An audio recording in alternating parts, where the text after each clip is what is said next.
Good morning. Good morning. I thought my sound was broken. Everyone was so quiet. Yeah, we're not really talkative that way, are we? I know it's still early. No one's had their coffee yet. At least I haven't. Water and my coffee. Yep.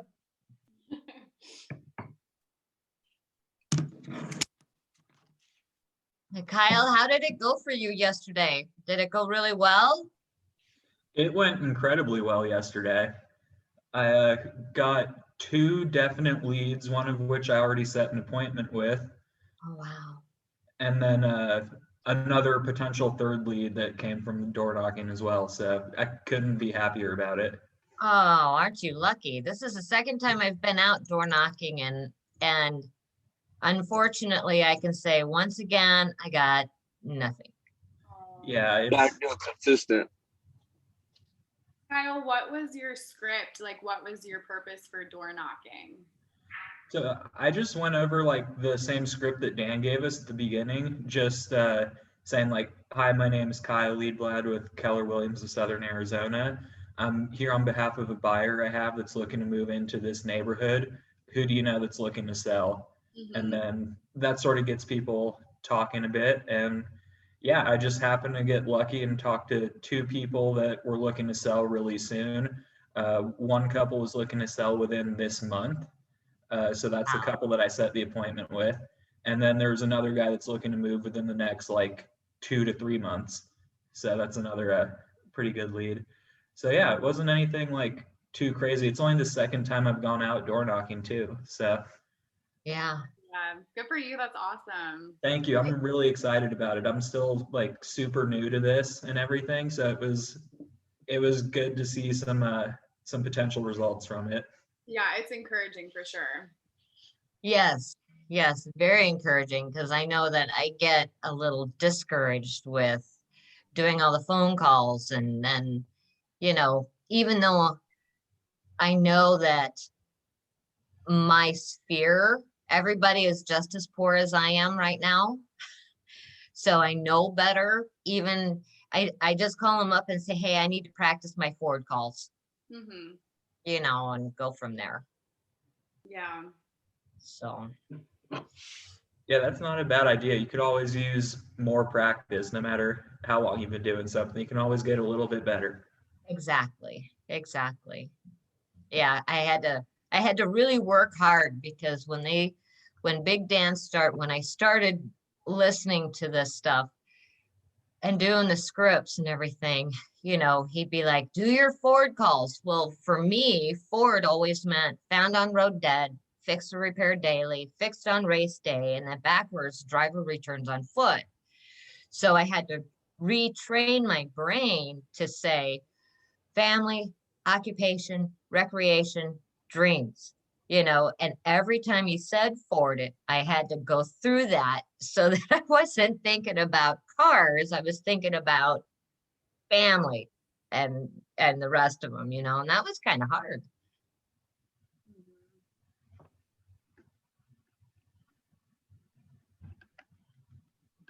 So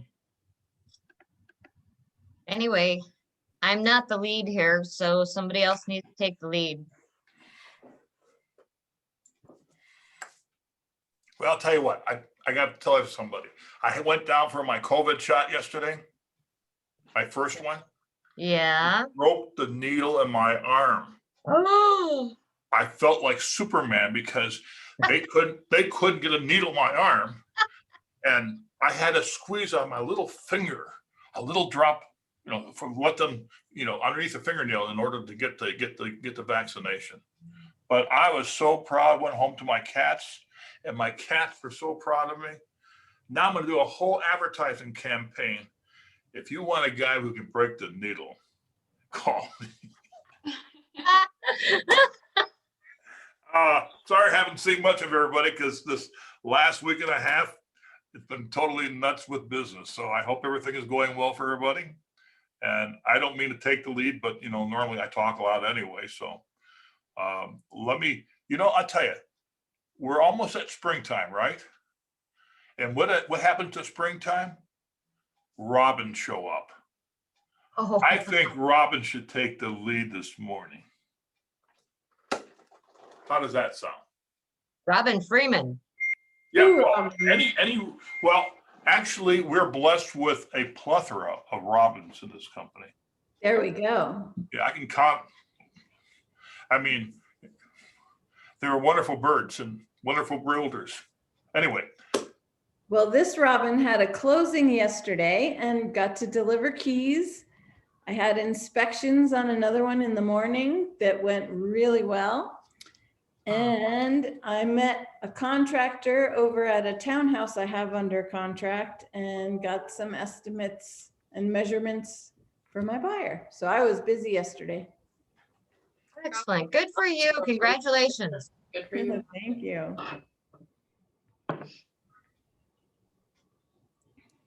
So what have you been working on, Robin? Well, yesterday I did the door knocking with Big Dan's group. There were 8 of us. Kyle was out there with us, a couple other people, and it went really well for Kyle. Unfortunately for Paolo and I, we knocked on doors and people were like, no, So, but that's okay. I was out there, I was doing it. I left flyers, I did the scripting. Yeah. And I think it's better when you have a partner, like then at least if you get that bad reaction, like you still have a friend with you going around. Yes. Paolo knocked on one door and the guy opened it and he's like, what do you want? And he's like, hey, I'm Paolo with Keller Williams, Southern Arizona, and we're out here door knocking today. I'm a broker. And he slams the door. Paolo's like, okay, then why aren't you doing this? Oh my goodness, people are something. Yeah, they are. They Yeah. really are. Did you get any good conversations? Even just, friendly people? I had, one lady was kind of mad that I knocked on her door because she just bought her house. And what I did was like, oh, congratulations, that's fabulous. And when I did that, she was just like, oh, I know, it's so wonderful, and I said, well, if you happen to know of anybody else that's looking to buy or sell a home, would you please give them our information? We would love to help. Oh, I can do that. So by being happy and friendly and saying, oh, that's great. You got it back. Yes, totally changed the conversation and the tone and everything. So, Yeah. what Big Dan is telling us here, it does work. It does work. It's very true. Yeah, he gives us good advice and the mirroring and the energy. And that's why, but I think that's why it's so hard when someone comes at you with bad energy. Yes. If you can flip it around, then that's really a skill. Yeah. you might want to use a great closing line when they refuse to talk to you.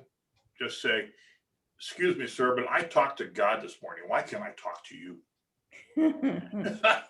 Someone threw me out of their business once I did that. Oh, I still love it. wow. Yeah, well, what can I say?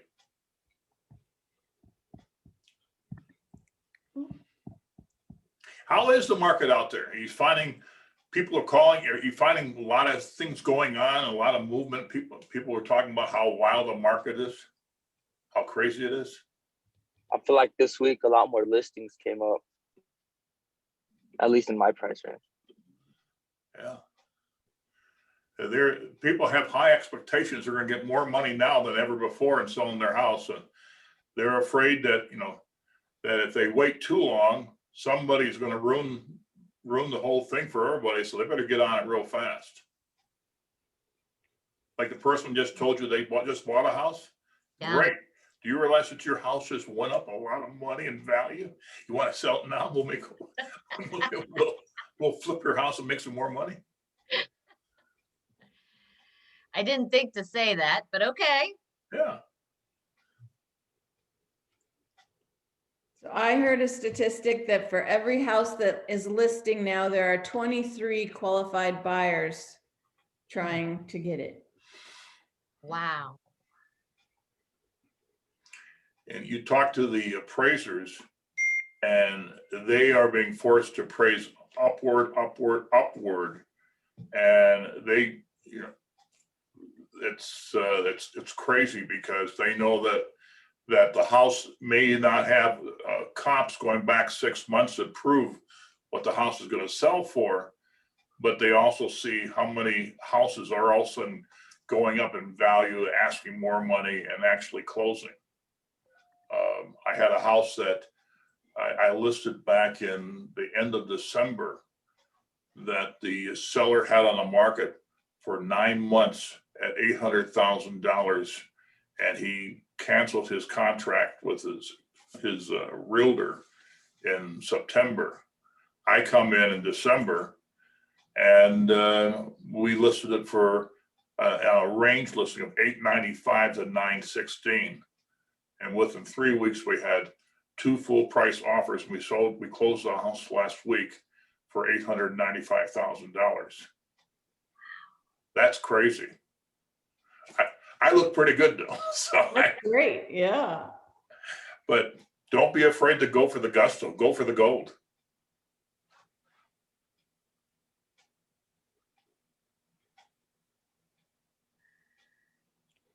So I have one deal, we're waiting for the appraisal to come, it's due back on the 15th. And my buyer, as part of how we got the contract, is he said he's willing to pay $8,000 over appraised value if it doesn't appraise. But so I've never had this happen before. So $300,000 house, if it comes back at 290, does that mean we're gonna pay 298? Our price is gonna move to?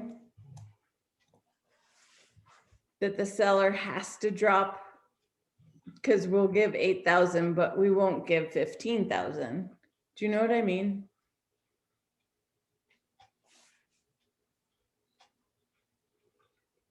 Well, wouldn't it normally be you would at least talk to the seller about them being willing to eat? Yeah. Well, and they are going to eat part of it, right? Yeah. So you're each going to eat, like you said. So it's like it's predetermined. But I've never had that happen, so I don't know. I'm just curious to see how this plays out. And maybe it will appraise, which would be nice. How many people have listings right now out there? Raise your hand. I have one, but it's already under contract. Okay. I have done something never thought I'd ever do before. I'm no longer putting lock boxes on any of my houses. And I say to my seller that, I'd much rather not have you so inconvenienced that people calling all the time wanting to show your house. I'm going to have them call me directly, and I will go with the realtor and meet the realtor and their client at your house to ensure security, but also give me a better understanding of the buyer and what's going on here. They love it, especially on a little higher end homes. And that has been very valuable because it allows me to really size up who's looking at it at the house and be able to maybe share things that their realtor normally wouldn't know about the house. Because you can only put so many letters and so many words into your MLS description, but you're taking more of a control of it. And normally I'm a very quiet, reserved, non-controllable individual, but having more control puts me more in the driver's seat and lets my client think that I'm really working for them. Because, in the back of a lot of people's minds, especially on the listing side of it, they've heard stories where someone's listed the house, just put a sign in front, and then never did a thing about it to market or to do anything. The fact that you are willing to do something that is most realtors will not do makes you stand out and helps you get to listening. It's working for me, so maybe it'll work for you too. It's a great idea, really. I wish I'd known it before I bought those 10 lock boxes for $130 each. Jeez. On lower end homes, I still leave the lockbox, but as Dick said, I mean, we had to get creative, right? So you guys have seen so many homes that say we won't, consider offers until about 3 days later. And I think that is doing our sellers a service. And I try to explain that to them. We don't necessarily want to take the very first offer. It may not be the strongest. And this last home, because it was occupied and she works nights, we just made it available something like 3 to 6 for 3 days in a row. And we had to tweak that a little bit, but I was trying to, show that. I mean, the sellers are in the driver's seat right now, right? So if a buyer wants to see the house, they're going to do what they can to fit in that time frame. I mean, normally we want to make the house as easy to show as possible, right? So if it's vacant and you can go show anytime. But anyway, it is, we can get creative. And I'm really surprised when I don't see homes right now that say, oh, we'll consider offers in 2 or 3 days, because again, you're probably going to get offers that first day, but it doesn't mean it's the strongest offer. So I think we're doing, the best fiduciary for our sellers to get them the best price and to get multiple offers to consider if we wait a couple days. So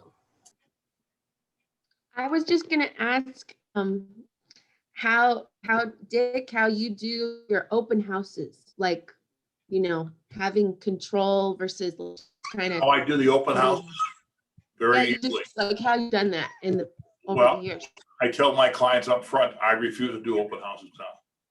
That I don't think they work, that people are still skittish about coming out, that why should I have strangers coming into your house that could possibly be looking through your medicine cabinets or whatever. And you never know when you have to leave, you have to leave the house for a whole Saturday or Sunday or whatever, 3 or 4 hours. And, and they love it. When I tell that's part of my package up front when I talk to my clients now about listing their homes, and they say, "Oh, thank God, I don't want open houses." Great, and they're now I'm winning them over. I'm creating that relationship, and I said, "Well, you know what I'll do, and what I do is that I will I don't do it anymore because I'm too old to do. Please tell. But I like to do a virtual open house where I get the Matterport in there, do it that way, and then communicate with other realtors about this and talk to people, put it on social media. And when I get a realtor calling me up wants to see a house, I say, "Did you see the aerial drone video? Did you see the virtual tour? Oh my gosh, you got to go online and see it and let your client know about it and send it over. It's easy to, I will send you a link. You can just forward it to your client up front so they can see the house." And they do it. They do it. And Zoom, of course, is just a wonderful tool because you can record a video on Zoom, save it, and then put a link to it off of your, let's say, YouTube account or Vimeo, and send them the link to something.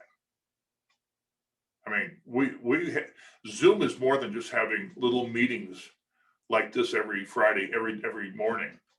You can record your own video, Zoom video, save it, and then send it out to someone. Put it, those of you who can put a picture behind you. Well, that's me when I was younger, by the way, 2 or 3 years. But anyway, you can create a picture of their house or whatever and send it out to people.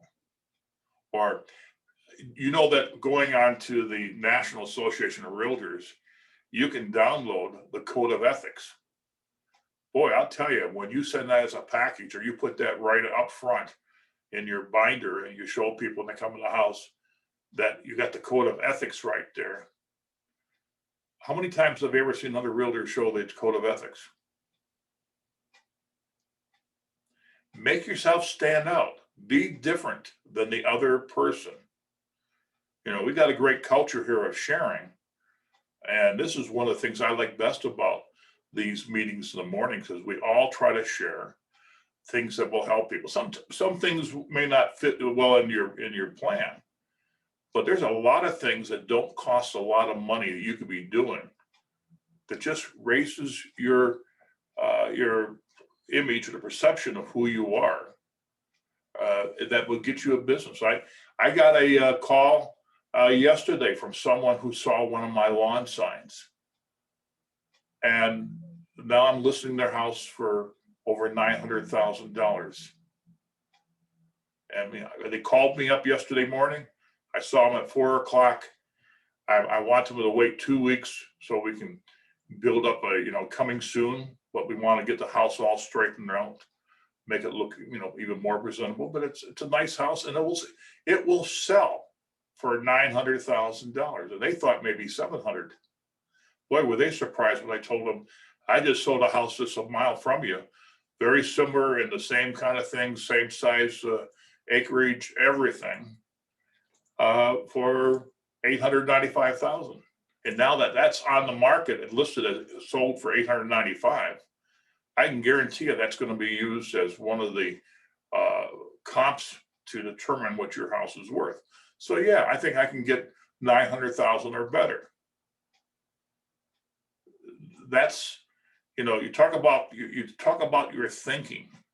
Share how you differ from other realtors, or don't compete with the other realtors, but compete with yourself. What do I have to do differently to provide better service, a better value to the clients, whether they're listing people or buyers? Buyers the same way. Buyers they all know, oh my God, it's miserable to go out to look for a house because houses don't go on the market that fast, or it's sold out. What are you going to do differently? And then you put together your strategy. Anybody here watch Discovery TV? Raise your hand. Anybody here watch Discovery TV? Ever watch a program called Gold Rush?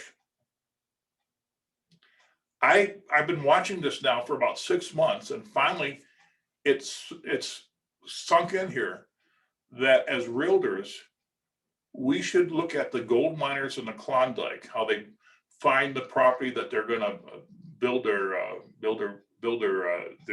gold mine on, the equipment they use, and run it like we're running a gold plant. You prospect, you find the area you want to work, you do a little testing in case of a miner, you drill some holes and make sure there's gold there. Then you scrape off the top of the dirt, get down to the pay dirt, shovel as much pay dirt into your hopper, put the wash plant together, and what you got coming out is nuggets of gold or flakes of gold, and you collect them. If we look at how we run our business, what's the best use of your time?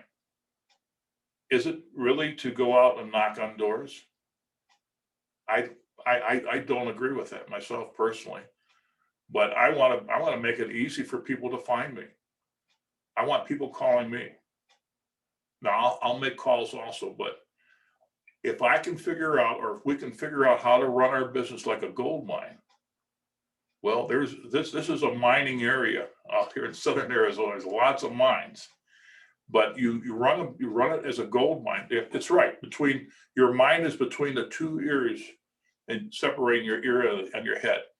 It's mindset, and it works both for you running your business to earn your profit, to be a profitable business, but it's also good to look at it. How do I take it and work it for a seller selling their house? How do I run the listing their house as if it was a gold mine to attract as many people with money and to get the sluices working and get all the gold out of it? Just a thought. Come up with your own ideas as well, obviously, but find some metaphor that allows you to build a workable, doable, and especially easy. You don't want to make things so complicated that you don't want to do it anymore. And you've heard what you call the KISS theory, keep it simple, stupid. Bring it down to its least common denominator. You're all salespeople. You're all individual corporations or companies representing yourself. You've been given a license by a brokerage to go out with their name to build your own brand.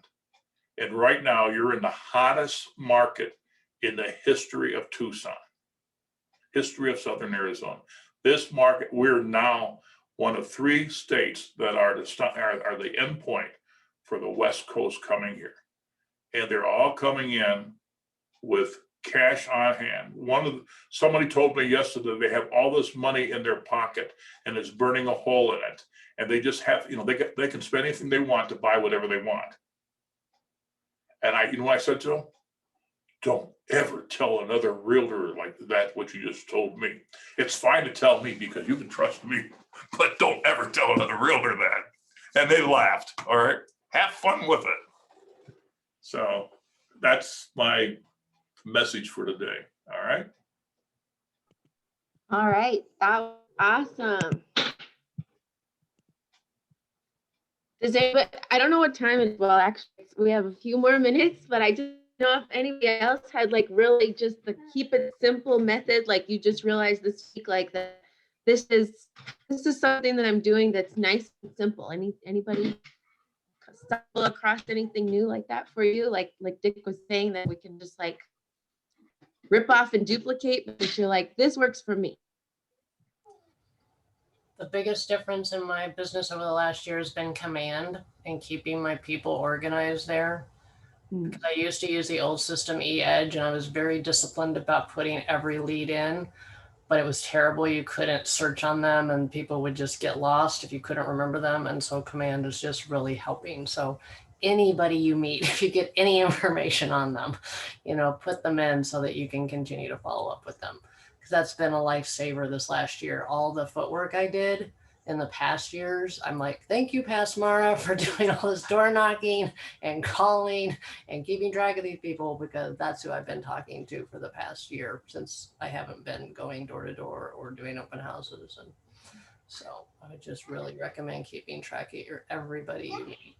And also for newer folks, talking to businesses, because we can offer to help them, like vendors and things. That might be a good group to just, because you need a handyman, you need an electrician, you need a plumber, you need a roofer. And so to just say, hey, you're my preferred, you're on my preferred vendor list, or, if you've never met them, say, hey, I'd like to, put you on my preferred vendor list so I can help you. And would you also keep me in mind, and we can have a mutual referral relationship moving forward. So those are some good conversations to have right now. And of course you can have a dozen of those people in each category.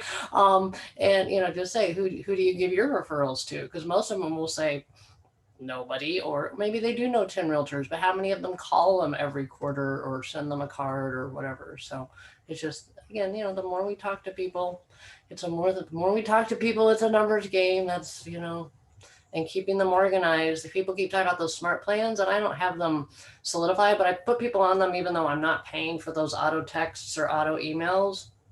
I just go in and I follow up with the people, but command every day I can go in and say, see, who was I supposed to talk to, today, in addition to that DDD2L or whatever, we're supposed to be the letters. I do the letters too. But anyway, I would just say that's just been a game changer for keeping my people organized. So if you guys aren't utilizing command and organizing your folks, it will change your life if you do. I got one last idea I'm going to share with you. Anybody ever buy a little whiteboard? You can get them for like $4 or $5 each over at Office Max or something like that. Yeah, I put a printed thing on here. But what's great about what you can do with Zoom, you can take a photograph of their house, or whoever you're talking to, and using your Zoom, you don't have to do a video. You can take a picture off of Zoom and save it. And what you do now is you write a little message. Dear Robin, I really enjoyed talking to you. Your house is beautiful. Thank you very much. I look forward to helping you find the, find the new house of your dreams, or move on to the best part of your thing and sign your name to it. And then you just take the picture and You take that picture doing that, and then you just email them that picture with a little email note saying, thank you so much for your time. You know, a picture's worth 1,000 words. And I'm sure you don't want to hear me talk 1,000 words, but this is how I feel about you. You think that, can you do that? That's very inexpensive, isn't it? Yeah. Then do it. Use your own imagination. One last thing. Anybody ever hear of the newspaper called the Kansas City Star? Been around for over 100 years. In 1917, they hired this young fellow to be the political cartoonist for the paper. After 3 months, the editor called him in his office and fired him and told him, I'm firing you because you're not creative enough. Now, what makes this story so interesting is that the fellow that he fired was named Walt Disney. And this editor has been known for all his life as being the editor who fired Walt Disney for not being creative enough. All right. Now, there's a little message to the story. Have fun with it, but become creative. Figure out how to communicate more than just a telephone call or a knocking on a door in someone's neighborhood, but to follow up. So, you know, like a thank you card or whatever, but this in person, you took extra pain, extra effort to do something different that they've never seen another realtor do. It doesn't have to be what I just showed you. It could be anything you'd want to think of. But Zoom gives you a tremendous flexibility. And it's free. I keep mentioning these cards too because I love photography. So when I send out a card, I put my personal photos. You can put them on front, back. And that is beautiful. And Mara, I can that's use great. clients' homes, like Dick said. So I get, you know, or just homes I've sold in the past just to get a real estate feel in there. But I also think, you know, Tucson's beautiful. So I love, you know, nature hikes. So I have stuff like that on the cards that I send out. And depending on the time of year, I might have a picture of my family at Christmas or whatever. So like Dick said, you know, it personalizes it, makes us real people. And like I said, I love photography. So it just is a good fit for me. So any more questions for me, just call the go-to guy at 520-306-1599 and he'll help get it done for you. Thank you. Thanks, Have everybody. a great day, everybody. Bye. Thank you. Bye. Bye-bye, everybody.